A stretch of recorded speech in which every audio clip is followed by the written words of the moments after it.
I'm Chris. I'm Adam. And that's an accordion. Yeah.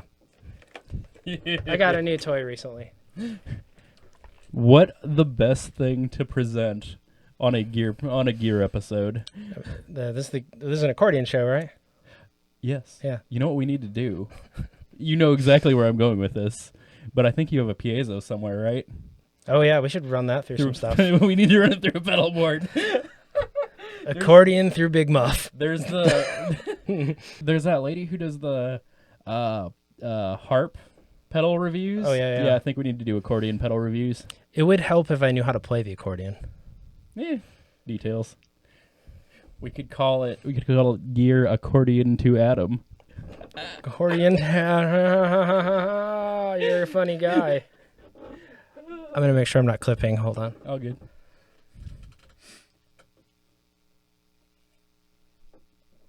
I think it was just when we were coming in and out, actually. Okay, yeah. So I think we're good. Cool. We have an outline. We have an outline for this one. Holy moly. All right. So yeah, we're talking about favorite gear of 2023. Yeah, so we're just going to kind of go through it, I guess, talk about some cool stuff. Well, let's preface with this. So we're still on our first recording session. So for those of you who saw last week, quote unquote, that we released our first episode, we're really recording the same day. No, they just all assumed that you were filthy and just never changed your shirt. Also accurate. Yeah, so we're recording the same day. So we're still kind of getting back up to speed. So we thought it would be fun to talk about some of the cool stuff already that's out Q1 of 2023, maybe the end of 2022. Yeah. I don't think we have to have set rules. No, I don't think so. Yeah. And if anything we talk about, if you want us to review that stuff, you can send us some. Yes, we will be happy to review anything y'all want to send us. We'll go from there. So let's just jump right in. Yeah. What you got? What you see this past year? Well, this past week, or it'll be several weeks when we air this, but seeing the rehash of the Marshall series of pedals. Yes.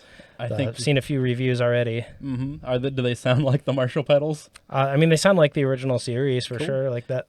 If you want a pedal that sounds like a JCM 900. I think everybody's excited about that the Blues Breaker one. I think that's the big deal. Like they probably could have just released that one and called it a day, or just released them one at a time with that one at the end of it. That's what people would have been waiting for. I'm kind of excited about the Governor.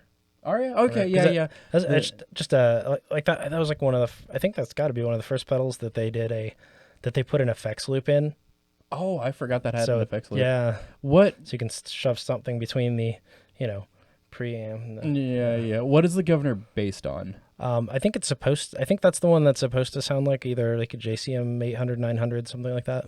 Okay, cool. Yeah. Yeah. That makes sense. I'm assuming one of those is going to be a plexi of some sort. That would make sense, right? I think so. I know the Governor and then one of the other ones are basically the same. Same one was just a slightly newer series. Okay. The Shred Master is the heavy one. Isn't the heavy Marshall just a JCM 900 anyway? What's heavier than a 900? I guess. Yeah, because that's my favorite Marshall series, the 800 and 900. Because I like the more. I mean, I guess you couldn't call it modern metal because, well, we're old now. Yeah. The like late 90s, very like prog metal, symphonic metal stuff. That's what a lot of them. Opeth used the JCM 800 900s. That which is why I have my DSL 20. Yeah. 800. Those 800s are pretty versatile amps. They're not just heavy amps. Yeah. I mean, they can do about anything. Well, that's what the DSL series is based off of. So if I remember, well, the DSL 2000 is based off the JCM DSL, isn't it? That the original? I think so. Yeah, moniker for it. But yeah, it goes from pretty clean. Like I've played country on it with the Telecaster, and then it goes all the way into, I mean, I use it for the last play to home, which is early 2000s punk rock of the same variety of like Blink-182 and Green Day, who use Mesas, like dual racks and triple racks. So yeah, close enough. Any other sorry, lost my train of thought. No, you're good. Oh yeah, we were talking about the Marshall pedals. But, Yes. What have you seen like recently that you've been digging? So my favorite one, I have a feeling, is not going to be your jam. The biggest thing I've seen is the new Ibanez Q series, Quest series. I think they're pushing the branding on it as.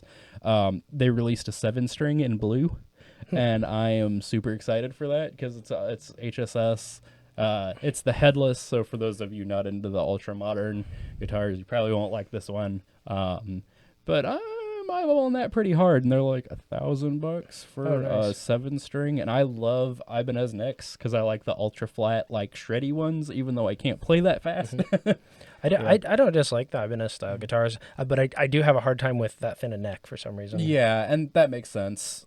There are some of them where they're just like, it's like playing a sheet of balsa wood, it feels like. Yeah. I think Strandberg probably does that the best because it's got that weird, like, have you played those? I've been meaning to try some. But I like the way they look. I love the body cuts on those. Yeah. So what they do is it's not a rounded neck. It's actually like a trapezoid. Oh. And it's thick. So like the back of it, like it actually like, let me see if it does this and then it's flat, so you can play it classical almost. Huh. Yeah, like it naturally classical kind of. Yeah, it's real strange. Like, I might like that. You'll just have to play it because I don't know how else to describe it. But then it's also got the fanned frets and all the fancy stuff on it. Yeah, they're goofy, but definitely check them out. Pedal wise, what else pedal wise has been released? And there's been a lot of stuff that has come out.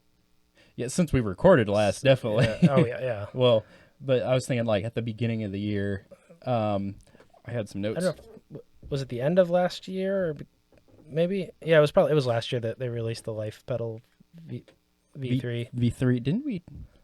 I thought we. Oh, we might have talked about it. About that, yeah. That might have been long enough. Oh, because they had that was a while. That was probably ago. a V1 or something then. Oh, it could have been, or V2. Yeah. Yeah, that's been a while. Yeah. There's been some new Walrus. There's been some new Walrus stuff, I know. The Walrus Melee, which is the one that I think has the controls. The joystick. Yeah, that one actually looks super cool. Have you played with it? No, but the idea of the reverb, I don't know if you have to see, can you reverse the reverb and distortion on it, like order? I don't know. Do you like the My Bloody Valentine thing? Oh, man. Let's see if we can pull it up here. Something tells me that'd be a really cool one for like reamping and doing stuff in the studio, because you can sit there with it on your desk and manipulate the stuff in real time while you're recording. There has been like a slew of pedals that have come out specifically for like desktop use recently, so that I could definitely see that. Just looking at it, probably good for synth players and stuff too, who a lot of times have their pedals up like near them. Right. Yeah. There's like I don't know. Can you read that? What that bottom switch does? Oh, it's an order switch. Yeah. Oh, it is an order switch. Yeah. Okay. So distortion to reverb. Oh, yeah. So it does exactly that. That's nifty. So that actually looks pretty cool. Huh. Might have to pick one of those up. Yeah. That's super interesting. Huh. Yeah, I haven't got to hear any reviews for it either. That's been out for a couple months now, I think. The one thing I've seen that seems like a sleeper, like it came out and it was like, oh, look at this thing, and then like nobody has talked about it, and I haven't gotten to try one, but the hardware Big Muff, the one that you can plug in via USB and use it as a pedal or a plug-in. I haven't fully grasped the use case of that yet, so that I'd like to see that. I haven't heard anybody mention it at all. Yeah, I'd like to get my hands on one just to see what it's all about, because it seems like I think a lot of people got confused when it came out. I'm so confused. Nobody's really talked about it. Yeah, like it almost looks like an interface, like a direct interface. It is. It is an interface. It's a guitar pedal, if you want it to be. It's an interface with a headphone. Like you can use it as an audio interface for guitars, weird. Or you can use it drop it into the slot of a like as a plug-in in a recording. Yeah, that's super weird. And manipulate the hardware, and it sends the audio through it.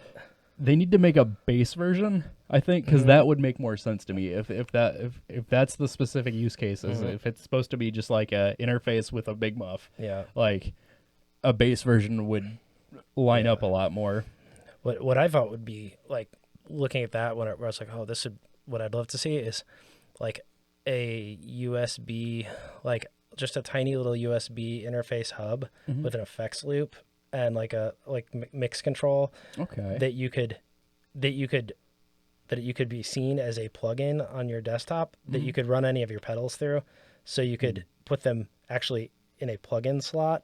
Oh, I see. So you could try things that would without any commitment. Like you can do it with reamping, but but then you got to it's more set up and everything. Right. But if that would be cool. I think that would be useful. That would be crazy to figure out how to do. Well, it seems like they figured it out. Well, I guess you're right. So interesting. Yeah. What else we got? Keeley Parallax. I haven't seen too much more of. I haven't seen that one yet. The Parallax. I think it's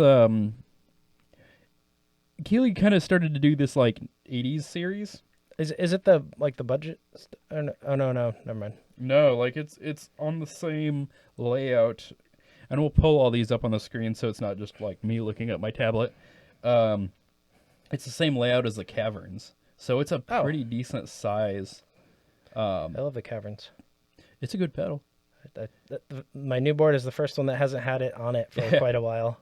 I have liked the sound of the Caverns, though I've only had a V1, and I did not like the V1. Yeah. The V1, the layout of it is not good. It saves space, but it was a pain to, like... I gotcha. Yeah. Oh, because they were skinny then. They were like this big. Yeah, they didn't do the wider spread. Wait, is this not new? Is no longer available? I thought it was new. Are we talking about old gear? No, I thought that was supposed to be new. I don't know. But Sweetwater says it's no longer available. I guess it's must have been a short run. Maybe? I'm not sure. I don't know. But yeah, it looks... Where'd it go? Disappeared on me. But it looks just like the... It's the same, like I said, it's the same layout as the Caverns. Yeah. Reverb and delay. Yeah, I don't know. That sounds like it. That just sounds like the Caverns. Is the Caverns a reverb and delay? Yeah. I wonder if it's just alternate art. Weird. That could be. Huh. It's got this. Yeah, everything. It looks like it's almost the same thing. Spatial generator. Yeah, that's... I don't get it. I don't know. Well, we could just be entirely off anyway, and this could have been an old thing, and who knows. This is the depth of our research. We worked hard. Yeah, we did. We're working hard for you. Hard for the money. You get what you pay for. The Carolina Arigato is the other one I saw recently that came out. You're seeing things that I'm not seeing. So, folks, if anybody wants to see where I get my information, the depths of the dark web, guitarpedalx.com, I think it is. It's like this news site for all these new pedals, and he updates every day. So I go between there, and then I also go between the Reddit Guitar Pedals forum. Yeah, which they are, what's the word? They are, if anything even remotely gets leaked, like, they jump all over it, like shamelessly jump all over it. So there are times when there's stuff like somebody will post something on some shop page that they weren't supposed to just for like 5 minutes. Yeah, screenshots are everywhere all over that. So if you want to keep up on that stuff, that's a good way to do it. Yeah, for those not in the industry at least. So yeah. You've done the two-note stuff before, right? In the past. Oh, did we not talk about this? I don't think we talked about the Revolt, the new 3-channel. No, we didn't talk about that or that either. No, yeah, let's talk about that first. So the Revolt. Yeah, have you seen that? A little bit. So it's like a 3-channel. Is it an interface or That's what? Preamp. Oh, preamp. Like, okay. Like preamp. I think it might have cab IRs, but I know it's got 3 channels of preamp, so you can do your clean, your breakup, your lead, and all that. Okay, that's cool. Yeah, no, I've seen it in passing, but I didn't get a chance to look at it all that much. Yeah, I haven't gotten to play one yet. I haven't gotten to play one yet, but it looks cool. So everything Two Notes does is brilliant, so I can imagine it being worthwhile. Oh yeah. No, what I was going for, I ended up, I forgot about this. I got a not a captor. Crap. Do you have the Cab? Cab M. Yeah, I got the Cab M, and I got to use it for the Last Plane Home gig in December. I got to put it because it's got the you put it between your speaker and your Okay, so you put it directly between the speaker and the head of the amplifier, and then it runs an XLR out, and then you can dial in whichever cab you want. It works pretty dang well. I haven't put in my own cab IRs yet, but it made it way easier than miking up. Oh yeah, and we didn't have to worry about his feedback and all that near as much, and I could control the volume from my side. Oh, that's cool. Yeah, so and I know it's an old product, but yeah, like I forget what I traded for it, but worth. Yeah, that's something like I think modern guitarists like get to have that was a lot harder to come by in the past, that was like, oh, you're not going to sound good unless you mic the cab, right? But now there's always some way to like make it quiet and just go direct, so you don't have any issues with mic placement. I mean, it's not super quiet because it's still like you're still hearing out of the cab, right? Well, yeah, I meant like as far as extra noise through a microphone in front of a cab and stuff. So. Yeah, exactly. Yeah, but no, that turned out to be super cool, and it's an attenuator for that matter, so it knocks it down by like 45 dB or something crazy. Yeah, that's handy. Yeah, so yeah, that was pretty cool. What else? Anything else? Did you get anything? Did you get anything from 2023? Get anything from 2023? Or did you? Well, anything new? I'm sure I did. I got a DS1. Just because I've spent my entire guitar life not having one. Okay, and that's fair. And I was like, you know what? I should probably have one. Mm-hmm. Did you mod it at all? No. Okay, so highly recommend doing that. Did you hear Topher's when I modded that one? No. So did you mod it? I modded Topher's. There's a super easy. It's like 2 resistor mod. You literally open it up, look for these 2 resistors, and then just clip them with wire cutters. Was it a old DS1 or a new one? I think it was a newer one. I think it was they're all surface mount now. I think it was surface mount. Oh, was it? Okay. Yeah. I mean, you still don't have to do much aside from. In fact, I had a little bit of trouble getting wire cutters on there, but I literally just broke it. I snapped it. And that's all I had to do. But it makes it so you have more. It sounds more like an overdrive rather than a distortion pedal. So almost SD1 rather than DS1. But it's a real easy way to get that bass end back in. And it's I recommend looking up demos of it. It's an easy one to do if you don't really want to solder anything. Cool. Yeah. It's not new. I had one in when they came out in 2017 maybe. One of those Boss MS3 switchers. Okay. But I had traded it for something at the time because I wasn't using it, and then I recently traded and got one back.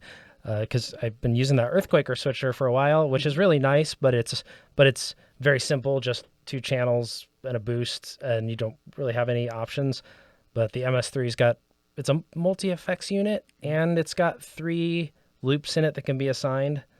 So the last few days I've been working on the board and getting that put in place, which has been super, super useful so far. You can take one switch and assign it to go to a preset, and you can tap that same switch again and then turn on other effects or change things in those parameters. Which is really funny because usually you do not like any sort of digital, anything that that makes you have to program something. It's probably because I've had one of these before, and I actually sort of already knew how to program it. Fair enough. And I'm primarily using it as the loop switcher. Okay.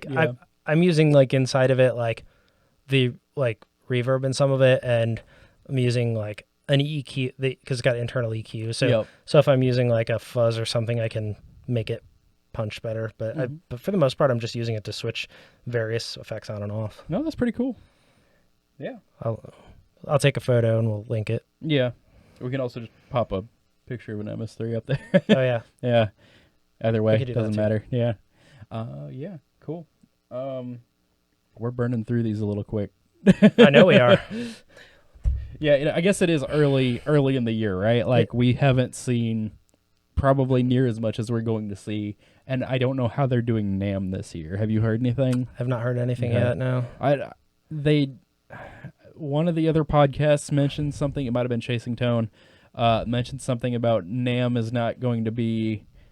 I don't know if they're only doing it in June or what, but there's only going to be like one per year, so we're not going to see all of these releases. Yeah, I did hear we were only having one now. Okay. Yeah. And I know there's a couple of companies who are just going to be doing so kind of like what Microsoft does, where they just have like one day a year they'll say, "Hey, this is the day we're doing all our product releases." I guess PRS did that or is going to be doing that. They're going to release like 10 new guitar models and some other stuff. Release the Horse Meat Volume 2. Yeah, the Horse Meat Volume 2. Oh my gosh. I did find out where they got the name from. Yeah? Yeah, so it's supposed to be like, it's the Clon Killer, therefore turning the Centaur into Horse Meat. Yeah, gotcha. I'm like, okay, all right, I got you there. Whatever. Have you got to play one yet? I haven't, no. Okay. You weren't rushing out to buy one of those, right? You know, my, like, NPRS guitars, so I'm not saying anything, they're great. Like, they play well, and they're usually really nicely made. I don't vibe with them. Yeah, no, I get that. That's fair. Yeah. I do want to try out the, what is it? The Stratocaster clone, the not Stratocaster. Oh, the Silver. Yeah, the Silver Sky. I do want to try out one of those. I was going to say Silver Surfer. I was like, no, it's a Marvel character. Yes, yes, the Silver Surfer. God, rides a Stratocaster through the sky.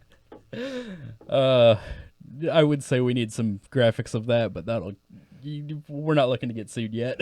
not this early in season 2. We got to make money before we can give it away. It's true. I would like to try out one of those just because like I'm not a Stratocaster player, so my standards for a Stratocaster are pretty low. I just expect to be disappointed. So I can only be mildly impressed by this. You know what I mean? Yeah, that's fair. Yeah. I mean, it's not going to be that Frasier that we got to try, but you know. No, that was the best Strat I've ever played. Same. Yeah, we need to figure out where to get those. Yeah. If you want us to review one, send us one. We will be more than happy. We might send it back afterwards. Maybe. No promises. If you ask nice. Yeah. What else we got? Other new gear or what? New gear? Yeah. You got a new laptop, but that's not really. I did. Yeah. We're using it right now. Hey, look at that. I was running a 2012 MacBook Pro for a long time. Like, I don't buy new computers very often, but it was getting to the point where it just wouldn't. I won't say it didn't do the things, but it didn't want to do the things, right? It was already end of life and wouldn't update. Yeah, you couldn't do updates on it. Yep. So I wanted to be able to.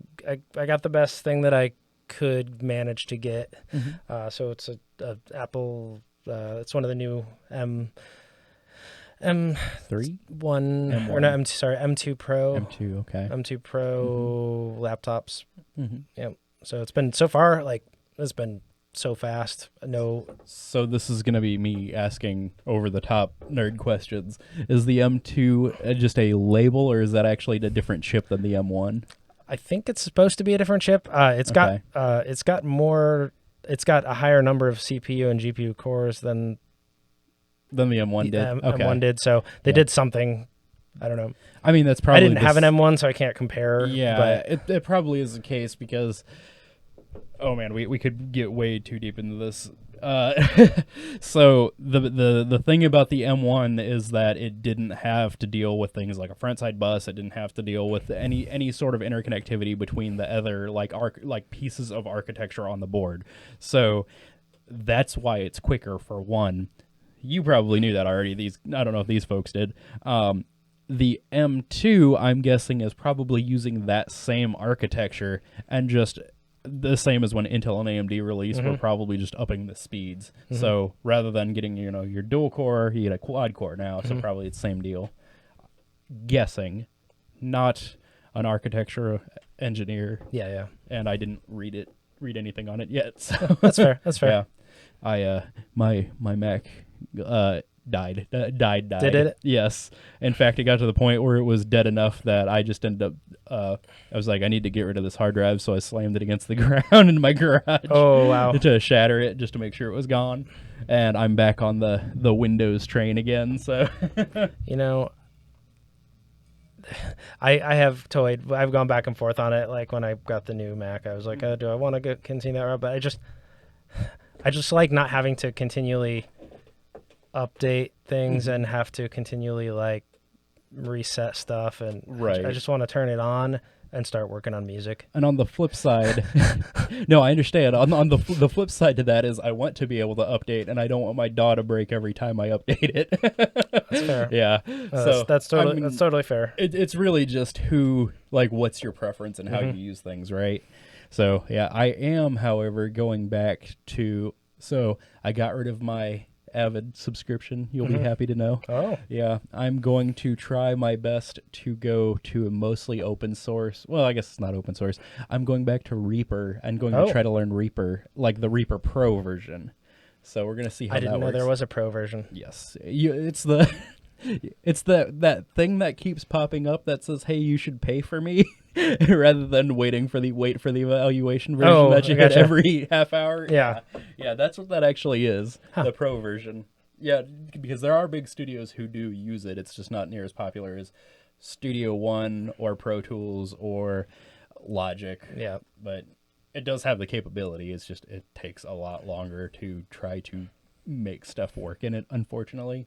Yeah, but I'm just tired of paying for a subscription. No, I totally get it. I feel like if I wasn't already super familiar like with Studio One and have just been using that primarily for a long time, like I would consider doing something else. But it's